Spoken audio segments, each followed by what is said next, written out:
जब गंगा स्नान कर रहे भक्तों की जान बचाने आए, स्वयं देवों के देव महादेव। और फिर जो हुआ, उसे देख सभी भक्तों कांपने लगे। दोस्तों, ये चमत्कार अनूप शहर के पास गंगा नदी में, जहां पर गांव बसा हुआ है, यहाँ गंगा नदी में स्नान करने आते हैं तो कुछ लोग गंगा नदी के ठंडे पानी का आनंद लेने। दरअसल भीषण गर्मी के दौरान राजीव नाम एक 25 साल का लड़का अपने दोस्तों के साथ सोमवार के दिन गंगा नदी स्नान करते सुबह के समय जाता था। इतना ही नहीं, राजीव बचपन से ही महादेव का परम भक्त था और जब से उसने होश संभाला, तभी से वह महादेव का व्रत करता था। साथ ही वो हर सोमवार अपने दोस्तों के साथ गंगा नदी में स्नान करता और डूबता, सूर्य को अर्घ देकर वापस घर जाता और महादेव का पूजा अर्चना करके ही अपने दिन का शुरुआत करता था। एक बार राजीव अपने दोस्तों के साथ गंगा नदी के किनारे सुबह करीब 4 बजे गया था।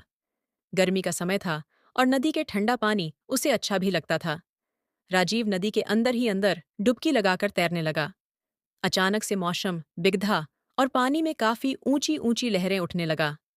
देखते ही देखते उन लहरों के बीच राजीव फंस गया, जिसके चलते वो नदी के बीचों बीच पहुंच गया। वही राजीव के दोस्त जैसे तैसे लहरों के बीच से अपनी जान बचाकर नदी के तात पर पहुंच गए, लेकिन राजीव उन लहरों के बीच फंस गया। राजीव को डूबता देख उसका दोस्त ने गोताखोर और गांववासियों को राजीव के डूबने की सूचना दी, जिसके बाद नदी के तट पर लोगों का जमावड़ा लग गया। वही राजीव मन ही मन महादेव का नाम जपने लगा और उसकी जान बख्शने की अरदास लगाने लगा। कुछ ही मिनटों में उसको नदी के लहरों के बीच एक साधु दिखा, जो कि राजीव की तरफ आ रहा था। वो साधु लहरों को चीरते हुए राजीव के पास पहुंच गया और उसको अपने कंधे पर बिठाकर नदी पार करने लगा। सबसे हैरानी की बात ये रही कि जब वो साधु राजीव के पास पहुंचा, तो लहरें खुद ब खुद शांत हो गई और वो साधु आराम से उसको अपने कंधे पर बिठाकर नदी किनारे ले आया। नदी के तट पर पहुंचकर राजीव ने उस साधु के पैर छूकर अपना शुक्रिया अदा किया। वहां मौजूद सभी लोगों को भगवान का रूप मानकर उसका धन्यवाद किया। लेकिन हैरानी की बात, वो साधु किसी से कुछ भी कहे बिना मंद मंद मुस्कुराहट के साथ अपनी राह की ओर चला गया।